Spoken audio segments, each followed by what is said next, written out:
একটা গার্ড ডগকে ওভাবে করে আদর করতেই পারেন বাইরের একটা মানুষ, তাহলে রাত্রেবেলা আরেকজন এসে সেও আদর করতে পারবে। ভেরি তো নাইস। রাত্রেবেলা যারা আসে কাউরে কিছু বলে না। Genetics plays the main game. এটা একমাত্র ব্রিড যেটার মধ্যে ওজিরেজা বলে একটা কথা থাকে। এর মানে হচ্ছে এটা ন্যাচারালি স্ট্রেঞ্জারদেরকে পছন্দ করে না। ইট ইজ আর অল স্কোয়ার গার্ড ডগ। একটা ব্রাজিলিয়ান প্রোভার্ব আছে যে as loyal as a fila. মানে আপনি যদি গাড়ির জগতে বলেন তাহলে it is something like Bentley, Mercedes, হ্যাঁ এই টাইপের। তখন ব্রাজিল বাংলাদেশিদেরকে ভিসা দিত না, তো ওরা একটু অন্যরকম ওদের। আচ্ছা হ্যাঁ দেখি শেষ আলাপ। আপনি ব্রাজিলের ভিসাটা কোত্থেকে নিয়েছেন? গুলশানে এমবেসি আছে ওখান থেকে নিয়েছি। আপনাকে ওয়েট করতে হবে। অনেক ধরনের লোক আছে তো, তারা যেটা করে যে এমন কুকুরও আপনাদেরকে গোছিয়ে দেয় যে কুকুর খোদ ইন্ডিয়াতেই নাই। যে আমাদের এখানে যখন ফিলস লাইক দেখাচ্ছিল 43, তখন মক্কায় দেখাচ্ছিল 37। রিক্সার গ্যারেজের মধ্যে কিংবা এতটুকু খোয়ারের মধ্যে, মানে যেটার মধ্যে আমি হয়তো একটা কবুতরও রাখবো না, তার মধ্যে বড় বড় কুকুর বিড়ালকে আটকে রেখে বলছে ওইটা একটা কেনাল। অ্যানিমাল রাইট নিয়ে বাংলাদেশের মানুষ খুব একটা কনসার্ন না।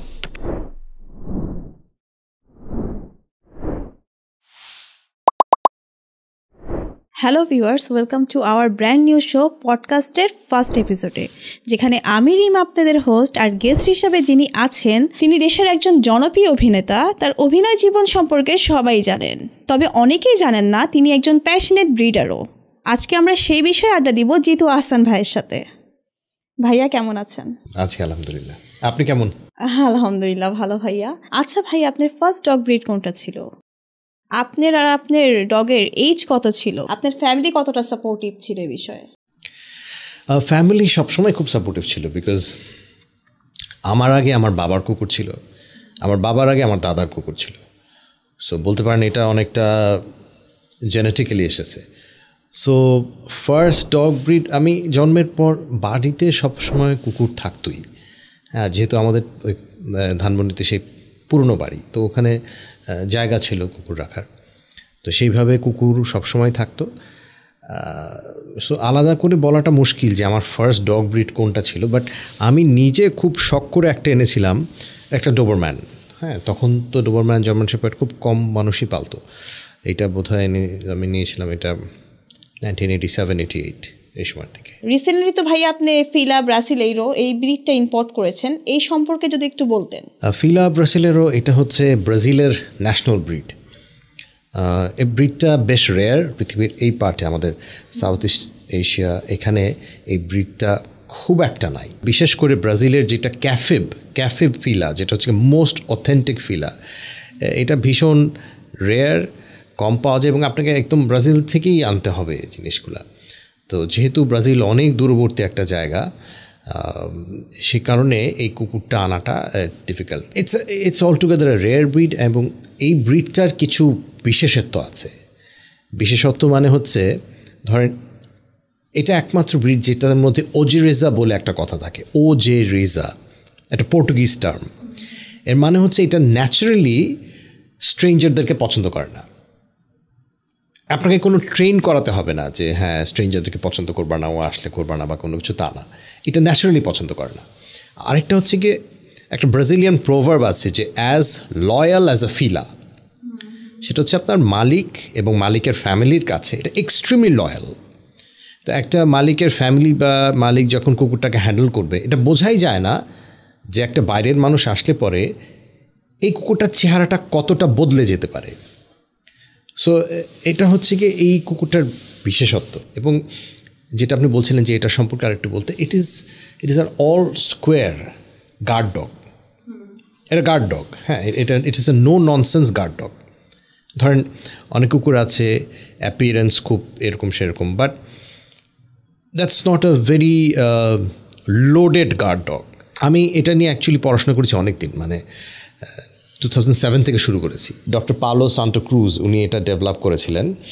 এটা ছিল একটা, ওদের ওখানে স্লেভ প্রথা ছিল, স্লেভ যদি পালিয়ে যেতে না পারে সেটা দেখার জন্য।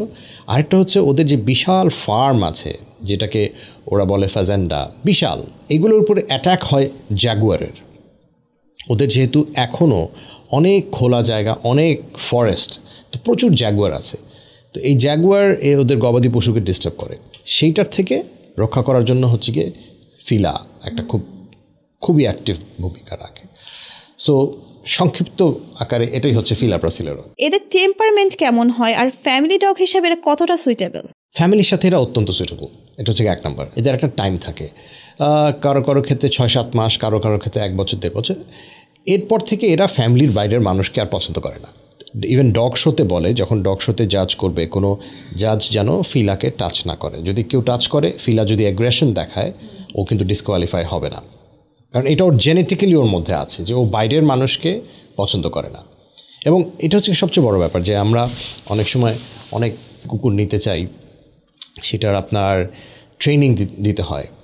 এখন ট্রেনিং দেওয়ার মতো অত সময় আমাদের কারো হাতে নাই, বা ট্রেনিংয়ের মেথড আমরা তো জানি না, কিংবা ধরেন বাংলাদেশে অত ট্রেনার ওই রকম নাই যে আপনাকে সব কিছু শেখাবে, যেটা বাইরে আছে, কিন্তু তারা আপনাকে ঘন্টায় চার্জ করবে $150 $200 চার্জ করবে। সো ফিলার ব্যাপারটা কি, জেনেটিক্যালি যেহেতু কুকুরটা গার্ড ডগ, ওকে আপনার গার্ড শেখানোর কিছু নাই। আপনি যখন রাতেরবেলা ঘুমিয়ে থাকবেন, আপনি যখন এটাকে ছেড়ে দেবেন, আপনার ফার্মে হোক, আপনার ফ্যাক্টরিতে হোক, আপনার ইন্ডিপেন্ডেন্ট বাড়িতে হোক, ওর কাজ হচ্ছে টেক কেয়ার করা। ও যেখানে যদি কেউ মানুষ ঢোকে, তাহলে ও অটোমেটিক্যালি রিয়্যাক্ট করবে এবং it will not back down, এটা মানে ব্যাক ডাউন করে না। আমি আগে জার্মান শেপার্ড পুষেছি, ব্রিড করেছি, ডোবারম্যান পুষেছি, কিন্তু ফিলার মতো এইরকম বন্ডেজ ফ্যামিলির সাথে ক্রিয়েট করা অন্য কোনো ব্রিড আমি দেখি নেই, যে কারণে ব্রাজিলে বলে অ্যাজ লয়াল অ্যাজ এ ফিলা। আবার আরেকদিকে হচ্ছে কি, এদের টেম্পারমেন্ট হচ্ছে একটা ইউনিক টেম্পারমেন্ট। কিছু কুকুর আছে যে অনেক টেম্পারমেন্ট, বাট অনেক সময় মালিককেও কামড়ে দেয়। তো ফিলার কিন্তু এই ব্যাপারটা না। ভাইয়া, এরা তো ব্রাজিলের আইকনিক ব্রিড। বাংলাদেশের ওয়েদারের সাথে এরা কতটা সুইটেবল অ্যান্ড কমফোর্টেবল? বাংলাদেশে সবচেয়ে বেশি কমফোর্টেবল। এটা একটা রিজন ছিল কেন আমি আসলে লং হেয়ার ডগ পালাটা বন্ধ করি 2012 থেকে। কারণ বাংলাদেশের গরমটা প্রতি বছর বাড়ছে, প্রতি বছর গরমটা বাড়ছে। হ্যাঁ, ইভেন মার্চ মাসে দেখবেন এত গরম পড়ে। আমি একবার আমার ফোনের ইয়েতে চেক করছিলাম যে আমাদের এখানে যখন ফিলস লাইক দেখাচ্ছিল 43, তখন মক্কায় দেখাচ্ছিল 37। মানে মরুভূমির দেশ থেকে কিন্তু আমাদের গরম বেড়ে যাচ্ছে। সো আমার কাছে তখন মনে হয়েছিল যে না, লং হেয়ার ডগ পোষাটা এখানে খুব ডিফিকাল্ট হয়ে যাচ্ছে। এদের প্রতি যে পরিমাণ মেনটেন করতে হয়, গোসল করতে হয় প্রত্যেক দিন, এবং লোমগুলোর মধ্যে জট বেঁধে যায়, হ্যাঁ, তো খুব ডিফিকাল্ট। তখনই আমি খুঁজছিলাম যে একটা কুকুর যে কোনটা আমাকে সার্বিকভাবে গার্ডও দিতে পারবে, এবং সবচেয়ে বড় কথা হচ্ছে বাংলাদেশের ক্লাইমেটের সাথে অ্যাডজাস্টেবল হবে। ব্রাজিলের ক্লাইমেটটা কিন্তু আমাদের মতো, প্রচণ্ড গরম, হিউমিড, এবং ঠান্ডার সময় ঠান্ডা, বরফ পড়ার মতো না, বাট ঠান্ডা। তো ব্রাজিলে ওরা খুব ভালো অ্যাডজাস্টেড, শর্ট কোট, এই গরমটা, এই হিউমিডিটি নিয়ে অভ্যস্ত। সে কারণে ওদের বাংলাদেশে কোনো সমস্যা এখন পর্যন্ত সেই অর্থে আমি দেখিনি। মোস্ট সুটেবল এই কারণটায় যে this was one of the main reason কেন এই ব্রিডটার পিছিয়ে আমি এত বছর সময় নষ্ট করেছি। সময় নষ্ট করেছি বলবো না, সময় ব্যয় করেছি। বিকজ আপনার বাংলাদেশের আপনি একটা পেট পাললেই হবে না, এটা আপনাকে বুঝতে হবে যে আপনি একটা গার্ড ডগ আনলেন, কিন্তু আপনি ওটাকে বাইরে দিতে পারছেন না গরমের কারণে, ঘরের মধ্যে ফ্যান ছেড়ে বা এসি ছেড়ে বসিয়ে রাখতে হচ্ছে, তাহলে তো আসলে সেই অর্থে লাভ হয় না। সো এমন একটা কুকুর দরকার যে বাংলাদেশের এই গরমটা যেটা প্রতি বছর বাড়ছে, এটার সাথে নিজেকে অ্যাডাপ্ট করাতে পারবে। সো ফিলা এটার জন্য, বা এর আরও অনেক শর্টকোট ডগ আছে, মোস্ট সুটেবল। ভাইয়া, প্রত্যেকটা ব্রিডের একটা কমন হেলথ ইস্যুস থাকে, এদের কমন হেলথ ইস্যুস কী কী? নর্মালি ফিলা খুব একটা বেশি রোগ প্রবণ ব্রিড না, মেনটেনেন্সে অত সমস্যা নাই। যেটা আগে আমি যে লং হেয়ার ডগ পুষতাম সেগুলোর জন্য প্রচুর মেনটেনেন্স করতে হতো, ডেইলি ব্রাশ করানো, ডেইলি গোসল করানো। যে কোনো ব্রিডেরই তো কিছু না কিছু রোগ হতেই পারে, হ্যাঁ, সেটা নর্মাল, সেটা কমন। কোনো না কোনো ব্রিড হোক, মানুষ হোক, সবাই তো একসময় মারা যাবে, হ্যাঁ, সেটা রোগে হোক আবার যে কোনো কারণেই হোক। তো ফিলাও ওটার মধ্যেই। আর নর্মাল জায়ান্ট ব্রিডদের যে ধরনের সমস্যা অনেক সময় হয়, হিপের প্রবলেম হয় বা কিছু হয়, এগুলো টুকটাক থাকে, কিন্তু অত আমি পাই নাই। আমার একটা আগেরও ছিল, যেটা আমি প্রথম আমার ফিলাটা এনেছিলাম 2015-এ থাইল্যান্ড থেকে, ওই রকম টার্বল কিছু আমি আসলে পাইনি। ভাইয়া, এই ব্রিডটা আনার সময় আপনি কি কি চ্যালেঞ্জ ফেস করেছেন? অনেক চ্যালেঞ্জ। প্রথম কথা হচ্ছে কি, আমি এটা সম্পর্কে মানে হচ্ছে কি, যখন আমি চিন্তা করলাম যে আমি আর লং হেয়ার ডগ আসলে পুষবো না, ব্রিডও করবো না, কিন্তু আমার বাসার জন্য, যেহেতু আমার বাসা খোলা ইন্ডিপেন্ডেন্ট বাড়ি, গার্ড ডগ দরকার। তো তখন রিসার্চ করা শুরু করলাম যে বাংলাদেশের ক্লাইমেটের, বাংলাদেশের ওয়েদারের জন্য কোনটা খুব সুটেবল একটা ব্রিড হবে। তো খুঁজতে খুঁজতে দেখলাম এই একটা ব্রিড ইন্টারনেটে দেখায়, বাট খুব রেয়ার। তো প্রথমে চেষ্টা করলাম যে আচ্ছা ঠিক আছে আশেপাশের দেশ থেকে পাওয়া যায় কিনা। তো পরে এটা সম্পর্কে পড়তে পড়তে দেখলাম এটা সবচেয়ে ভালো যে ভ্যারাইটিটা বা যেই সংগঠনটা হচ্ছে কি ক্যাফিপ সংগঠনের যে ফিলাগুলো এগুলো সবচেয়ে ভালো, একদম অথেন্টিক। তো প্রথমে আমি খুঁজলাম, এখানে কোথাও পেলাম না। তো 2007 থেকে আমি তখন ওয়েবসাইট বেশি চলতো, ফেসবুক। তো 2007 থেকে তখন আমি কিছু ব্রাজিলিয়ান যারা ব্রিডার আছে তাদের সাথে কথাবার্তা বলা শুরু করি ইমেলে। হ্যাঁ, এটা করতে করতে এখন আশেপাশে খুঁজলাম, ইন্ডিয়া, থাইল্যান্ড, খুব একটা বেশি ভালো ইয়ে না। পরে এক সময় থাইল্যান্ডে পেলাম, থাইল্যান্ড থেকে আনলাম। এরপর চিন্তা করলাম যে আমি ব্রাজিল থেকে আনবো। তো এতে অনেক সমস্যা। প্রথম কথা, তখন ব্রাজিল বাংলাদেশিদেরকে ভিসা দিত না, এটা ছিল প্রথম সমস্যা। আপনি আনবেন কিভাবে? আচ্ছা, এটা নিয়ে অনেক দিন দৌড়াদৌড়ি করলাম, তারপর বন্ধ হয়ে গেল যে না, ব্রাজিল ভিসা দিবে না। ব্রাজিল এখান থেকে বললো আপনি নেপাল যান বা ব্যাংকক যান, ওইখান থেকে ভিসা নিয়ে যান। আবার এই আরেক মুশকিল, এখন নেপাল আর ব্যাংকক যাব, সেখান থেকে ভিসা নিয়ে ব্রাজিল যাব। আচ্ছা যাই হোক, এরপরেও তাও ব্যাংকক ব্রাজিলিয়ান এম্বাসি, সেখানে মেইল করলাম, জিমেইলের উত্তর কোনো দিনও পাই নাই, গেল সেটা। আচ্ছা, পরবর্তীতে চেষ্টা করলাম কার্গো করে আনা যায় কিনা। আচ্ছা, কার্গোর খরচ অনেক বেশি পড়ে, তো সেটাও ঠিকঠাক করে টোরে লাস্ট মুহূর্তে দেখা গেল যে বাংলাদেশের সাথে কিছু একটা এগ্রিমেন্ট এটা নাই ব্রাজিলের, এটা লাস্ট মুহূর্তে। তো এটা আরেকবার বন্ধ হলো। আচ্ছা, এরপর ধরেন ব্রাজিলিয়ানরা কিন্তু খুব একটা উৎসাহী না ওর কুকুরকে বাইরে দেওয়ার জন্য। এটা আপনারই ওর সাথে যোগাযোগ করতে হবে। হ্যাঁ, এবং ওরা বেশিরভাগ পর্তুগিজ বলে, ইংরেজি হয়তো বা 1% বুঝে বা কিছু একটা। তো ওদের সাথে যখন যোগাযোগটা করতাম, অনেকেই দেখা গেল অনেকবার মেসেজ পাঠাই বা মেল করি, উত্তর দেয় না, হয়তো বা একবার দেয়, একবার দেওয়ার পরে আরও কিছু জানতে চাই আর আনসার দেয় না। তো ওরা একটু অন্যরকম, আমরা যেরকম বা আমরা যাদের সাথে সাধারণত ডিল করে অভ্যস্ত, প্রশ্ন করার সাথে সাথে উত্তরগুলা যে আচ্ছা তোমার কুকুরে কি, তোমার এটার বাবা মাকে, তারপরে ওদের আচ্ছা হ্যাঁ দেখি, শেষ আলাপ। তো এইটা গেল একটা ভাষাগত একটা সমস্যা। কিছু কিছু ব্রিডার ছিল তারা কথাবার্তা বলতো, কিন্তু বাংলাদেশের এই সমস্যাগুলোর কারণে দেখলাম যে বাংলাদেশে আনা আর পসিবল হচ্ছে না, কার্গো করে আনা যাবে না, বিকজ কার্গোর ব্রাজিলের সাথে একটা চুক্তি থাকার কথা, সেটা নাই, বাংলাদেশিদেরকে ভিসা দিবে না। তাহলে তো আর কোনো রাস্তা নাই আনার। হ্যাঁ, আর কোনো রাস্তাই নেই। তো এইটা নিয়ে একেবারে শেষ মুহূর্তে গিয়ে ক্যান্সেল হয়েছে কয়েকবার। তখন খুব ফ্রাস্ট্রেটেড হলাম যে কী করি, এখন কোনোভাবেই পারছি না। তারপর কী করবো? পরে একজন বললো এক ট্রান্সপোর্টার আছে। ট্রান্সপোর্টার মানে সে সারা পৃথিবীতে কুকুর ডেলিভারি করে।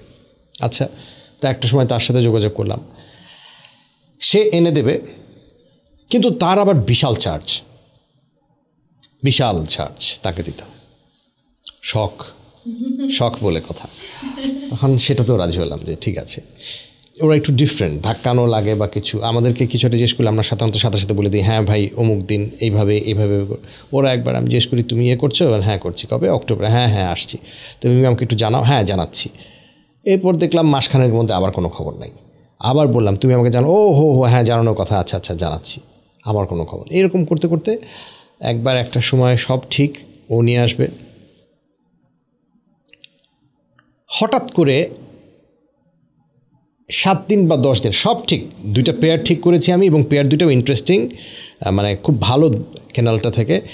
একটা হচ্ছে গিয়ে আপনার ওরা যেটা বলে বাইও কালার ইয়েলো, আর একটা হচ্ছে ব্রিন্ডল। 10 দিন আগে বলে সরি আমি আসতে পারছি না। এটা কী ব্যাপার রে বাবা, অদ্ভুত কথা। তুমি আসতে পারছো না মানে? তখন মাথা গরম হয়ে গেছে আমার। আমি তোমার সাথে যোগাযোগ করছি মে মাস থেকে, এখন অক্টোবরের শেষে 10 দিন আগে তুমি, 10 দিন না 7 দিন বোধহয় আগে তুমি আমাকে বলো তুমি আসতে পারছো না।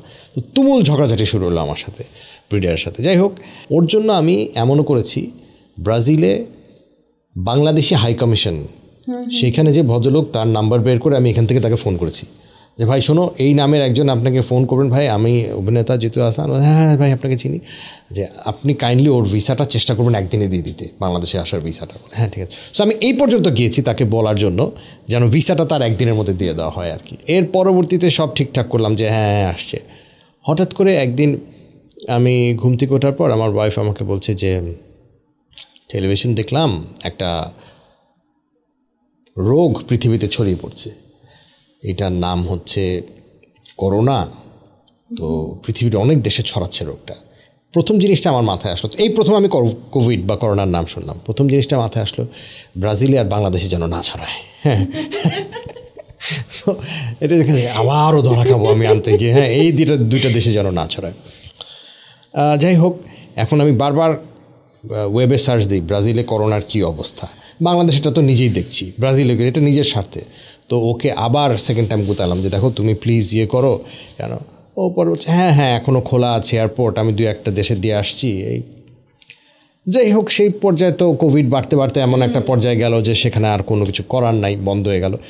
তো এই নানা রকমের বন্ধ একদম হয় শেষ মুহূর্তে হয় না, একদম হয়ে যায় শেষ মুহূর্তে পারবো না, করবো না, এই অনেক কিছু এরকম লাস্ট করতে করতে একবার আবার প্রপোজাল দিল যে আচ্ছা ঠিক আছে আমি ওই দিক থেকে নিয়ে আসছি, অনেক কিছু বললো। একবার রাশিয়া থেকে গিয়ে আমি ওখান থেকে, এমন কোনো বুদ্ধি নাই যে করি নাই।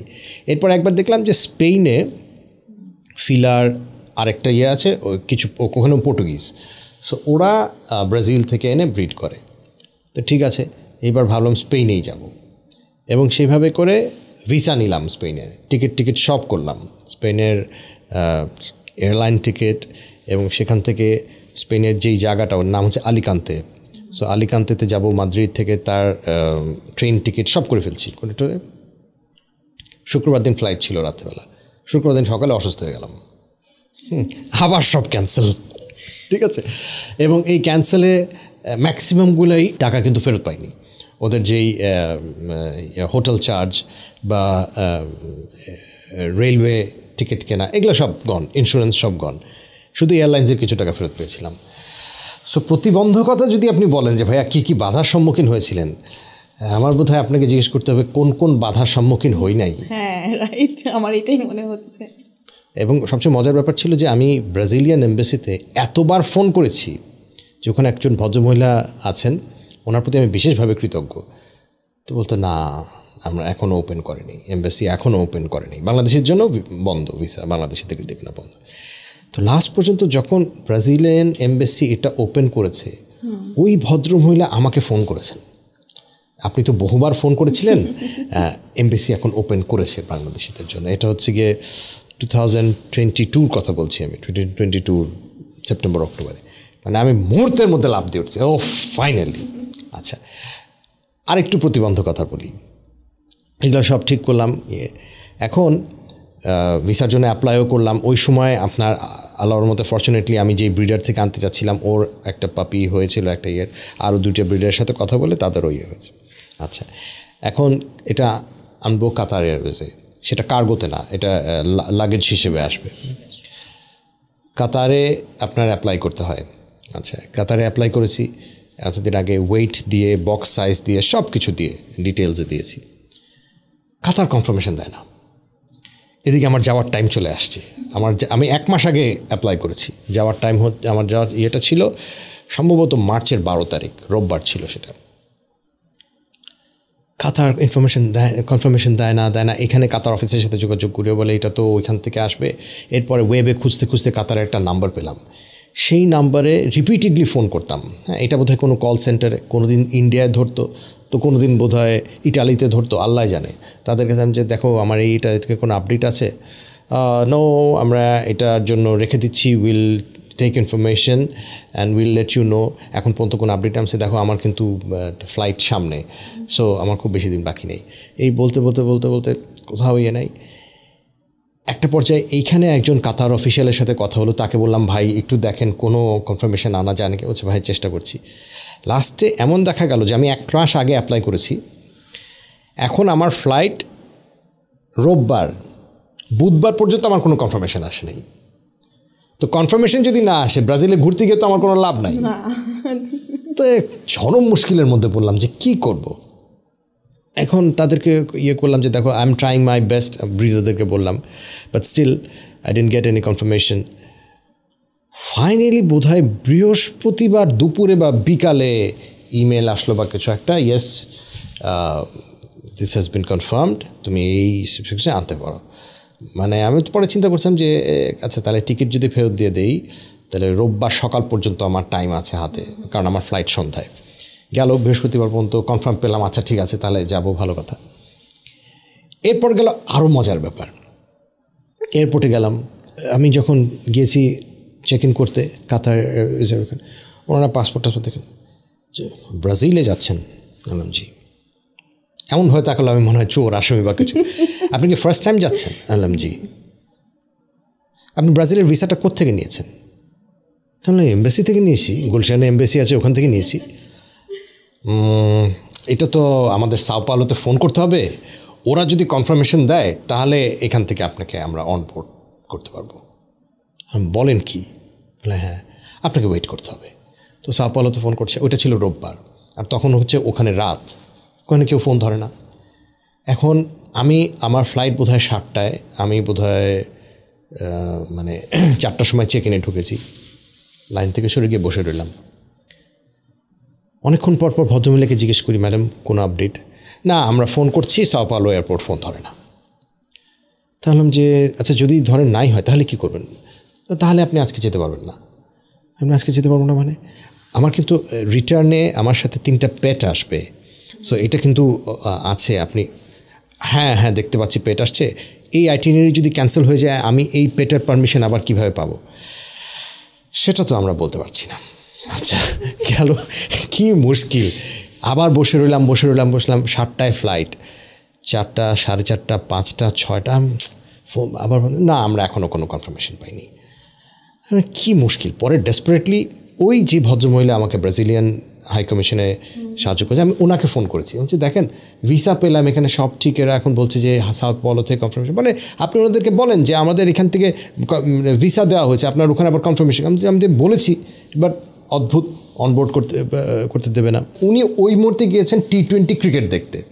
এখন কথা অর্ধেক বলতে পারি ফোনে, অর্ধেক বলতে পারি না, উনি কিছু শোনেন না, স্বাভাবিক। যাই হোক, শি ওয়াজ ভেরি হেল্পফুল। ওনার নাম সাদিয়া, এবং উনি আমাকে অনেক হেল্প করেছিলেন। ওই মুহূর্তে উনি ওখান থেকে ফোন করে চেষ্টা করেছেন দিয়ে বলে কাতারকে জানানো এটা আমরা ভিসা ইস্যু করেছি, হ্যাঁ, so don't worry about it, হ্যাঁ তোমরা। যাই হোক, উনি বলেন, পরে আমাকে টেক্সট করলেন, ওই আওয়াজে শুনিও না, যে আমরা বলেছি, আমি চেষ্টা করছি আমার এখানে বলার জন্য, আপনি ইনসিস্ট করতে থাকেন। আমি বসে আছি 3 ঘন্টা, কিন্তু ফাইনালি আবার গেলাম যে ম্যাডাম চেক ইন মোটামুটি শেষ, সবাই শেষ, লাইন শেষ। তখন বলছে আমার এখানে তো আমি কোনো পাচ্ছি না, কি করব? তো উনি কাকে ফোন করলেন কাতারে, যে স্যার একজন আছেন, উনি অ্যাক্টর, এবং উনি অনেক ট্রাভেল করেছেন, ইউরোপ আমেরিকা সব ট্রাভেল করেছেন, সো উনি ব্রাজিলে। আচ্ছা, তো আমাকে বলে আচ্ছা ঠিক আছে আপনি আসেন, আচ্ছা আমার রিস্কে আপনি দিয়েছেন। আমি বললাম ট্রাস্ট মি, আমার যেখানে যদি অবৈধভাবে কোথাও থাকার ইচ্ছা হতো আমি সেটা আমেরিকাতে বা ইউরোপে গিয়ে থাকতাম, ব্রাজিলে গিয়ে আমি অবৈধভাবে থাকার কোনো ইচ্ছা আমার নাই, ট্রাস্ট মি। যাই হোক, পরে উনি করে ফ্লাইটে ব্যবস্থা করলেন, গেলাম। এরপর নামলাম ব্রাজিলে নামার পর ঠিক আছে, এখানে দেখছি যাচ্ছি, লাইনে করছে ইমিগ্রেশনটা আমার দেখলো প্রথমে বাংলাদেশি পাসপোর্ট, আবার সে একই রকমের একটা লুক দিল, হ্যাঁ বাংলাদেশি পাসপোর্ট। ভিসাটা দেখলো, দেখে তারা বলছে you have to wait, same wait. আচ্ছা ঠিক আছে, পাসপোর্টটা নিয়ে কোথায় যেন ভিতরে চলে গেল, আর এখন সামনে যে ইমিগ্রেশন বসে আছে, আমিও দাঁড়িয়ে আছি। ওইদিকে আমি যার বাসায় থাকবো, আমার যে ট্রান্সপোর্টে যে সব হেল্প করেছে ওখানে, ওর নাম মার্সেলো বার্জার, ওর ওয়াইফের আসার কথা আমাকে নিতে। তো আমাকে বলেছে তুমি যখন এখানে ওয়াইফাই নেটওয়ার্ক পাবা তুমি কিন্তু সাথে সাথে করবা, কারণ ব্রাজিল কিছু জায়গায় সিকিউরিটি প্রবলেম আছে, তো ও বেশিক্ষণ ওখানে দাঁড়াতে পারবে না। এখন আমি ইমিগ্রেশনে ক্রস করতে পারছি না, আমিও দাঁড়িয়ে আছি, ইমিগ্রেশনের যে ছেলেটা সেও বসে আছে। অনেকক্ষণ পর টুকটাক এইটা ওইটা আলাপ করি, ওকে বললাম জানো আমি তোমার দেশে কেন আসছি? কেন? আমি তোমার দেশে একটা কুকুর আছে না, ওইটা নেওয়ার জন্য। ও ফিলাম, হ্যাঁ দেখো এই যে ইনভিটেশন, এই দেখো ছবি, বোঝানোর জন্য ভাই আমি তোমার দেশে থাকতে আসিনি, ট্রাস্ট মি।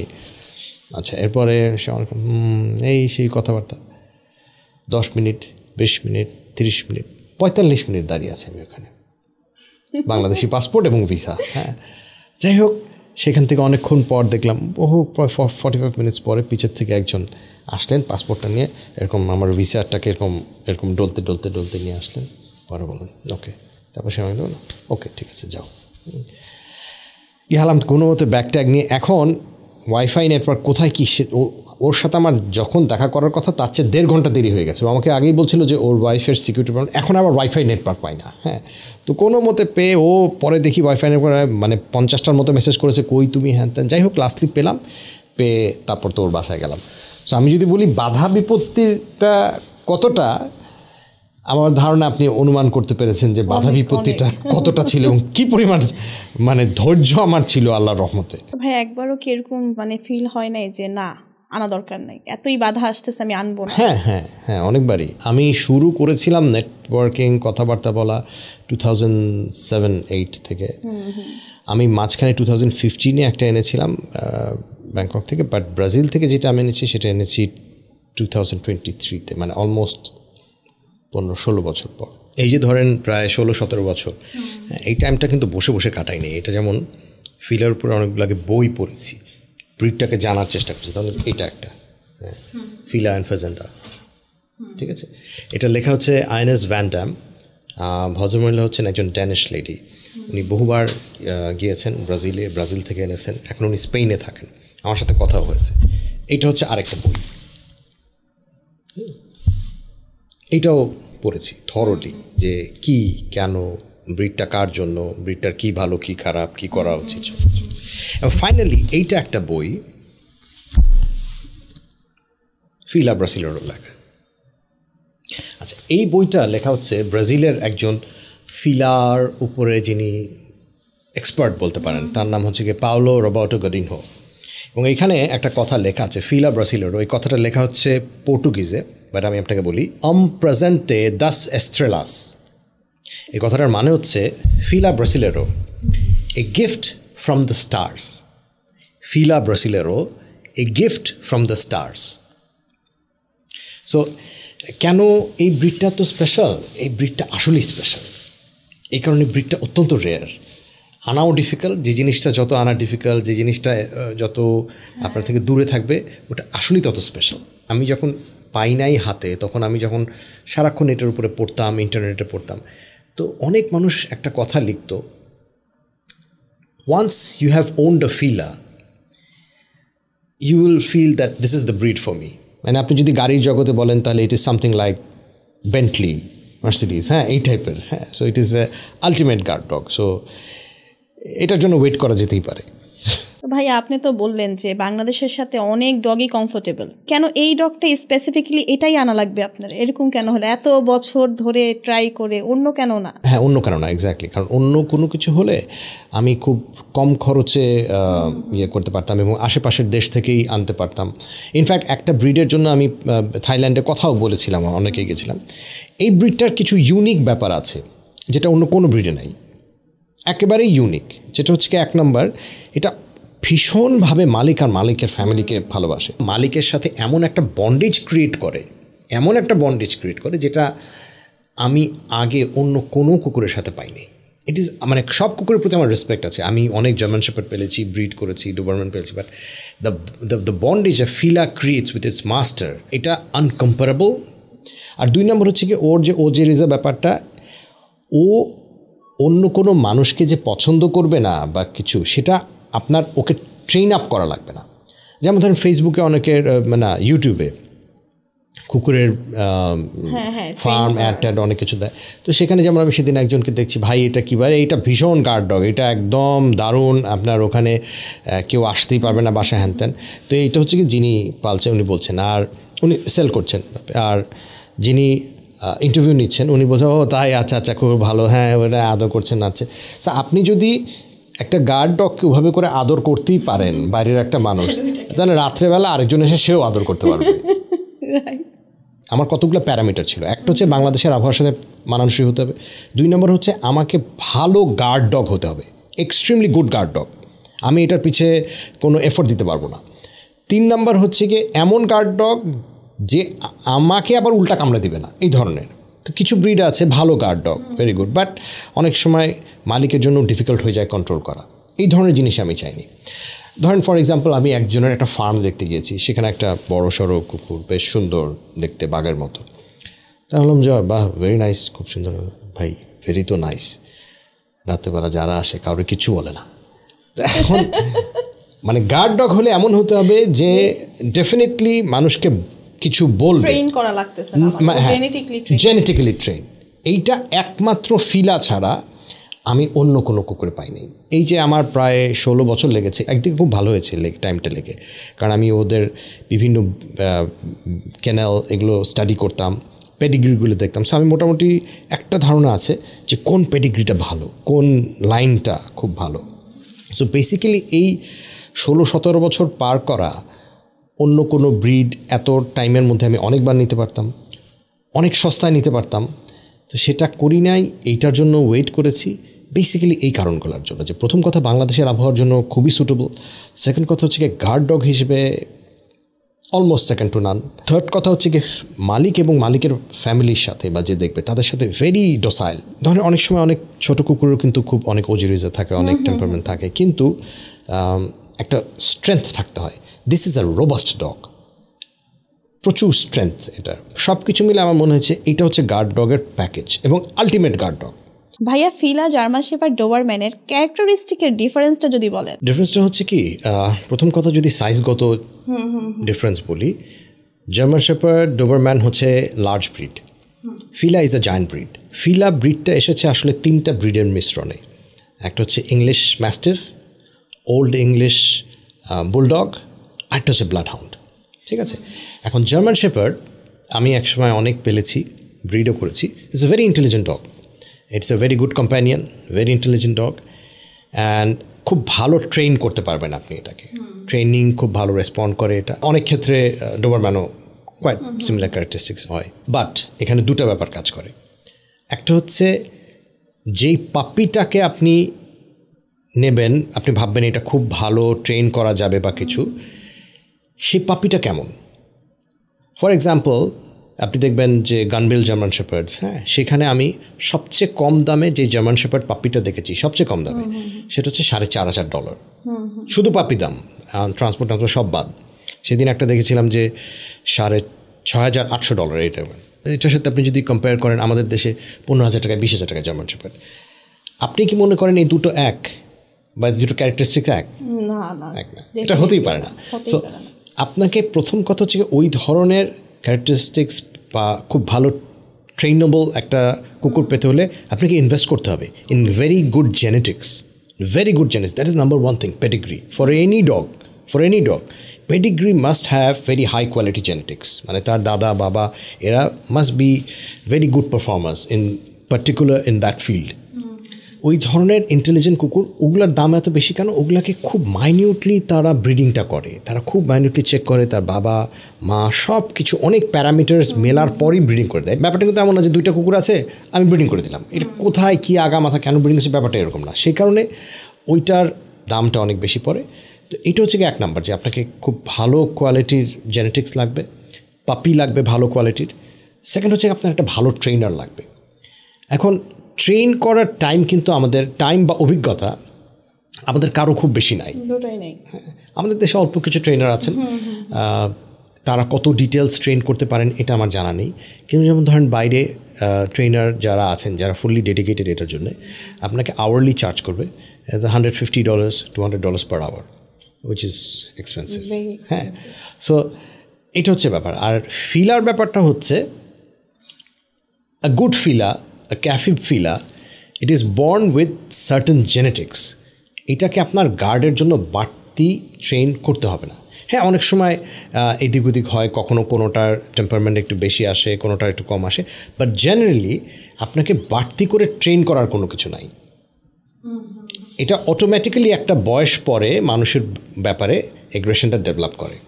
সো আপনি যদি বলেন যে জার্মান শেপার্ড, ডোবারম্যান, হ্যাঁ এরা দিজ আর গুড ডগস, কিন্তু এখন বর্তমানে বাংলাদেশের ওয়েদার যেরকম ভীষণ গরমের দিকে যাচ্ছে, সেটার কারণে আমি পার্সোনালি প্রেফার করি শর্ট হেয়ার ডগ, যেটা ওই গরমে হিট স্ট্রোক বা এই ধরনের ঝামেলা না হয়, যত্ন আত্মি অত বেশি লাগে না, মেনটেনেন্স। হ্যাঁ, এই একটা জিনিস। আরেকটা কথা হচ্ছে কি যে দেখেন কোনটা ভালো বা কোনটা খারাপ এটা ব্যাপার না, সব ব্রিড ভালো, ডিপেন্ড করে আপনার পারপাস কী। আপনি যদি মনে করেন যে আপনি আপনার সাথে ঘরে রাখবেন, তাহলে একটা ছোট লাসা ইজ গুড এনাফ আপনার এটা।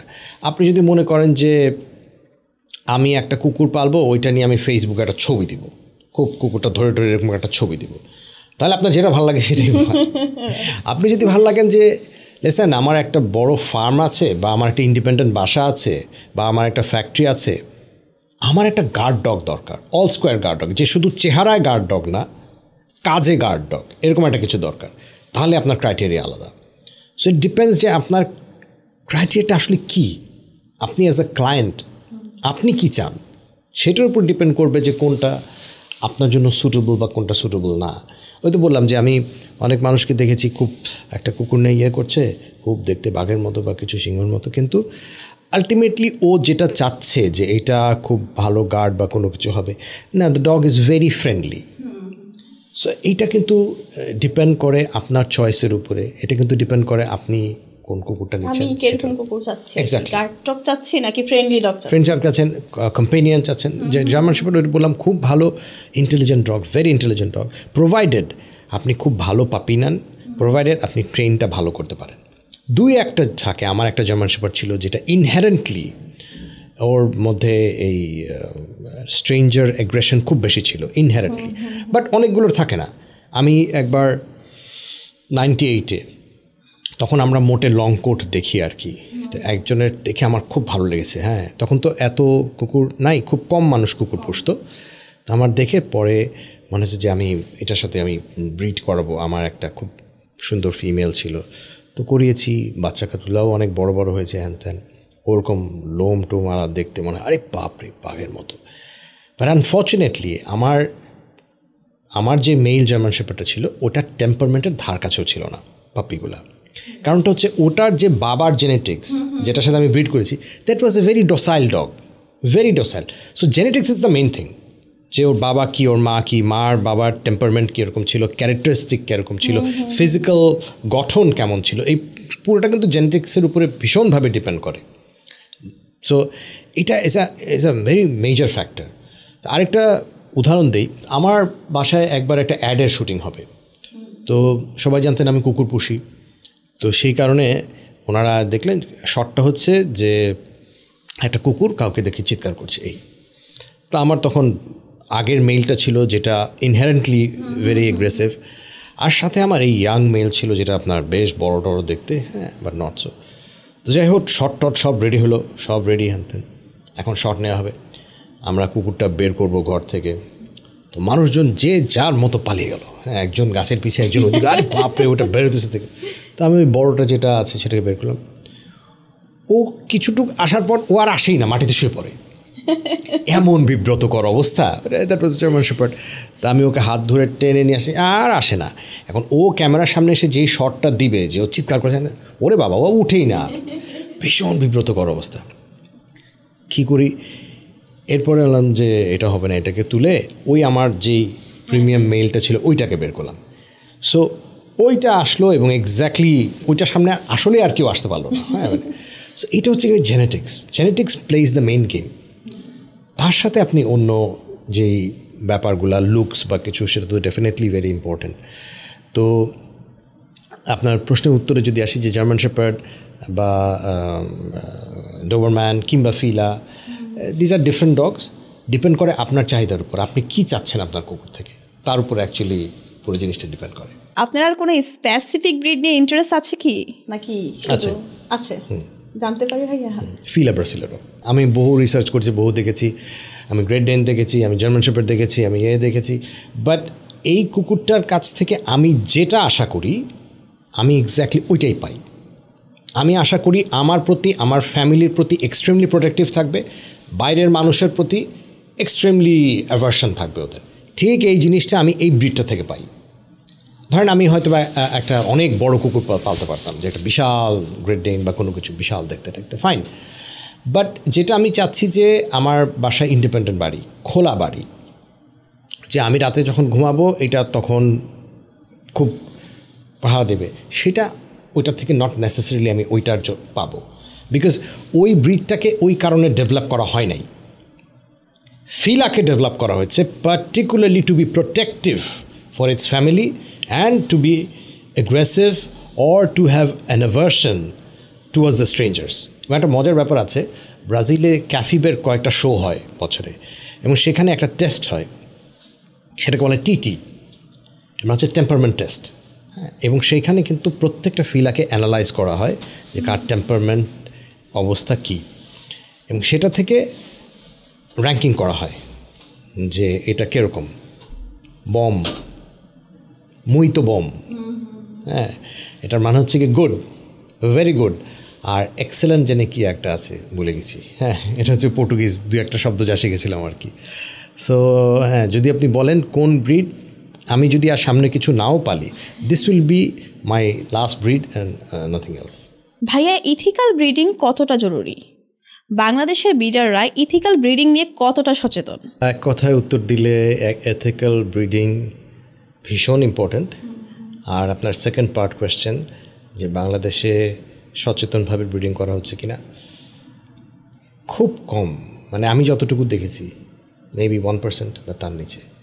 আনফর্চুনেটলি বাংলাদেশে যারা ব্রিডিং করেন এর মধ্যে এখন অনেকে দাঁড়িয়ে গেছেন যারা হচ্ছে ট্রেডার, একটা কুকুর বা একটা পাপিকে এখান থেকে, not necessarily their breeder. Ethical breeding হলে দেয়ার আর সার্টেন থিংস আপনাকে জানতে হবে। আপনি যদি না জানেন আপনাকে একটু পড়তে হবে। আর এখন তো ইন্টারনেটের যুগ, এগুলো পড়া কোনো ব্যাপার না।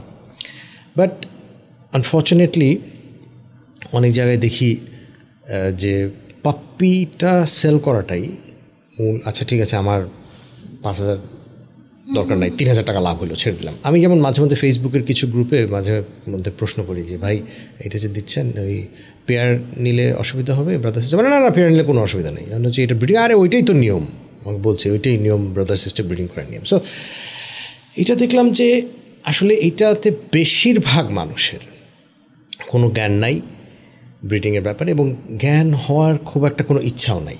আমি জানি আমার এই কথাটা শুনে অনেকের খুব খারাপ লাগবে, অনেকে হয়তো বা অনেক কিছু বলবেন, but this is the truth. মানে যখন আমরা পালতাম বা আমরা ইয়ে করতাম, ধরেন 96, 95, 97 এই সময় জিন্না ভাই ছিলেন, অমিত নামের একটা ছেলে, ও অমিত এখনও আছে, তারপর এরকম আরও অনেকে ছিল, শিহাব এখনও আমেরিকায়। তো আমরা চেষ্টা করতাম, তখন ইন্টারনেটের এত ব্যাপ্তি হয় নাই যে কি করে অন্য আরেকজনের ব্রিড সেটা দেখে যতটুকু নিজেদের জ্ঞানে কাজে লাগানো যায় এটার সাথে ব্রিডটাকে আরেকটু ডেভেলপ করার জন্য। এখন যা দেখি যে যারা বিভিন্ন জায়গায় পোস্টের সেল দেন, মেইনলি সেল অ্যাড দেন, যে মেইন টার্গেটটা হচ্ছে কি আমি পাপি বিক্রি করব বা পাপি ট্রেড করব, ওর থেকে আনবো, এখান থেকে এনে 2,000 টাকা 3,000 টাকা রেখে আরেক জায়গায় ছেড়ে দেবো। তো এইটা হচ্ছে কি আমাদের ব্রিডারদের আনফর্চুনেট সিনারিও। আর আমাদের যারা বায়াররা আছেন, আগে দেখতাম যে বায়াররা একটু দেখতে চাইতেন বাবা মা, একটু পরিচিত জানতে চাইতেন যে আচ্ছা বাবা মার পরিচিতিটা কি, এটা কোত্থেকে এনেছে, ওটা কোত্থেকে এনেছে, পেডিগ্রি থাকলে তো খুবই ভালো, তো টপ নচ। তো আজকাল বায়াররাও খুব একটা দেখি এগুলোর ব্যাপারে জিজ্ঞেস করেন না, বা এগুলোর ব্যাপারে খুব একটা অ্যাওয়্যার না। সো যদি আমাকে জিজ্ঞেস করেন তাহলে আমার চোখে যতটুকু পড়েছে এটা হচ্ছে বাংলাদেশের সিনারিও। আচ্ছা ভাই, আপনি কি মনে করেন অ্যাডপশনকে এনকারেজ করা উচিত নাকি ব্রিডিংকে প্রমোট করা উচিত? এটা অ্যাবসলিউটলি ডিপেন্ড করে যে বায়ার কি চান। ফর এক্সাম্পল, একজন বায়ার যদি চান যে উনি একটা পেট চান, হ্যাঁ, একটা কুকুর চান যেটা জাস্ট ওনার সাথে থাকবে, একটা পেট, উনি আনন্দ পাবেন, গো ফর অ্যাডপশন। হ্যাঁ, আর যদি একটা বায়ার মনে করেন আমার স্পেসিফিক এই কারণে একটা পাপি দরকার বা একটা কুকুর দরকার, আমার প্রোটেকশনের জন্য দরকার, আমার মনের খোরাকের জন্য দরকার, বা হোয়াট এভার, যে আচ্ছা ভাই আমি অন্য কিছু জানি না, আমি একটা জার্মান শেপার্ড বা একটা ডোবারম্যান আমার খুব দরকার, আমি খুব শখ, ছোটোবেলা থেকে দেখেছি, আমি ওইটাই পালবো, ঠিক আছে, গো হ্যাড। আপনি যদি মনে করেন আমার প্রোটেকশনের জন্য কোনো দরকার, আমার বাড়ি, ফার্ম, ফ্যাক্টরি, অ্যাগ্রো, এইটার জন্য আমার একটা ব্রিড দরকার, গার্ডের জন্য, দেন গো ফর দ্যাট। এখন আমি বলবো যদি আপনার এরকম কোনো স্পেসিফিক ব্যাপার না থাকে যে আপনার এইটার jন্য দরকার বা ওইটার জন্য দরকার, আপনি স্রেফ একটা কম্প্যানিয়ন হিসেবে চাচ্ছেন, অ্যাডপ্ট করেন, আননেসেসারিলি কেনার তো কোনো প্রয়োজন নাই। সো এটা অ্যাবসলিউটলি একজন বায়ারের ইন্টেনশনের উপর জিনিসটা ডিপেন্ড করে যে আপনি কেন একটা পেট নিতে চাচ্ছেন। ভাইয়া, আপনার কি মনে হয় অ্যানিম্যাল রাইটস নিয়ে বাংলাদেশের মানুষ কতটা সচেতন? খুব একটা সচেতন না। আমি কিছু কিছু জায়গায় দেখি কুকুরের বিক্রির অ্যাড, বিড়ালের বিক্রির অ্যাড, যেগুলো রিক্সার গ্যারেজের মধ্যে কিংবা এতটুকু খোয়ারের মধ্যে, মানে যেটার মধ্যে আমি হয়তো একটা কবুতরও রাখবো না, তার মধ্যে বড় বড় কুকুর বিড়ালকে আটকে রেখে ওখান থেকে বলছে ওইটা একটা কেনাল, ওখান থেকে পালছে। It is just only trading. এটা ইনহিউম্যান, একদমই অমানবিক একটা ব্যাপার। এবং যেটা আপনি বললেন যে অ্যানিম্যাল রাইট নিয়ে বাংলাদেশের মানুষ খুব একটা কনসার্ন না। আচ্ছা ভাই, আপনার মতে একটা কেনেল কেমন হওয়া উচিত? ওই যে বললাম যে কেনেলটা কেমন হবে সেটা ডিপেন্ড করবে আপনি কি প্রজাতির কুকুরটা পালন করছেন। আপনি যদি টয় ব্রিড পালেন তাহলে আপনার বিশাল কেনেলের প্রয়োজন নাই। হ্যাঁ, আপনি যদি মনে করেন লার্জ ব্রিড বা জায়ান্ট ব্রিড পালেন তাহলে আপনার বড় একটা কেনেলের প্রয়োজন আছে, সেটা যাতে পরিষ্কার থাকে, কনস্ট্যান্ট পরিষ্কার পানির সাপ্লাই থাকে, কুকুরটা দৌড়ানোর জন্য কিছু জায়গার প্রয়োজন আছে, অথবা আপনার যদি ওটার সাথে কিছু জায়গা থাকে যেখানে দৌড়াবে, প্রচুর পরিমাণে আলো বাতাস যেন আসতে পারে, এইগুলো মাস্ট মেনটেন করা। তারপর আপনি আপনার কেনেল যেভাবে খুশি ডিজাইন করতে পারেন, but these are the basics. ভাইয়া, ইন্টারন্যাশনাল ব্রিডারদের সাথে আপনার তো কমিউনিকেশন আছেই, তারা আপনাকে কী ধরনের গাইডেন্স দিয়ে থাকেন? অনেক প্রশ্ন থাকে আমার, আমি খুঁতখুঁতা মানুষ, প্রচুর প্রশ্ন থাকে। সো এইগুলো ওদেরকে 1, 2, 3, 4 করে করে প্রশ্ন করতেই থাকি যে বেটারমেন্টের জন্য কী কী করা যায় বা কিছু করা যায়। And by the grace of almighty they have been very helpful, very helpful. ভাইয়া, রেয়ার ব্রিড সম্পর্কে বাংলাদেশের মানুষ কতটা অ্যাওয়ার? রেয়ার ব্রিড সম্পর্কে বাংলাদেশের মানুষ একদমই অ্যাওয়ার না।